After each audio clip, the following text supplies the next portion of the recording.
بسم اللہ الرحمن الرحیم نحمد و نصلی علی رسول کریم۔ میرے عزیز دوستو بزرگوں، بڑی عید آنے والی ہے اور اس میں ہم مسلمان جو ہے نا قربانی کے عمل کرتے ہیں، اور یہ ابراہیم علیہ السلام اور نبی علیہ السلام کی سنت عمل ہے۔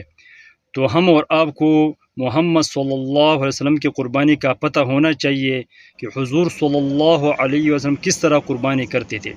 حضور صلی اللہ علیہ وسلم ایک جانور جو ہے نا امت کے لیے ذبح کرتے تھے، امت کے لیے قربانی کرتے تھے، اور ایک جانور اپنے لیے لیا کرتے تھے اور اپنے لیے قربانی کرتے تھے۔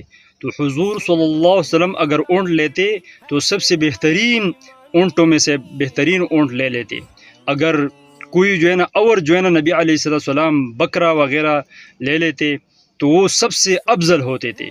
تو ہم اور آپ کو بھی نبی علیہ السلام کی سنت کو زندہ کرنا چاہیے۔ اگر ہم اور آپ بڑی عید میں قربانی کرنے کے ارادہ رکھتے ہیں تو ہم اچھے سے اچھا جانور جو ہے، چاہے وہ اونٹ ہو، چاہے وہ گائے ہو، اور چاہے بھینس ہو، سب سے اچھا جو ہے نا جانور لینا چاہیے۔ کمزور اور مطلب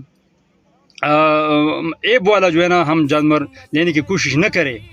یہ کیونکہ ہم اللہ کی رضا کے لیے کرتے ہیں۔ اگر ہم اور آپ اللہ کی رضا کے لیے یہ عمل کرتے ہیں تو ہم اور آپ کو بہترین جانور خریدنا ہے، چاہے وہ اونٹ ہے، چاہے وہ گائے ہیں، اور چاہے وہ جو ہے نا بکرا ہے۔ اللہ کی رضا کے لیے بہترین لینا چاہیے، اور اللہ تعالیٰ کو نہ ہمارے اور آپ کے گوشت اور خون پہنچ جاتا ہے، لیکن ہم اور آپ اللہ کی رضا کے لیے کام کریں گے، اللہ رب العزت ہم اور آپ سے خوش ہو جائیں گے۔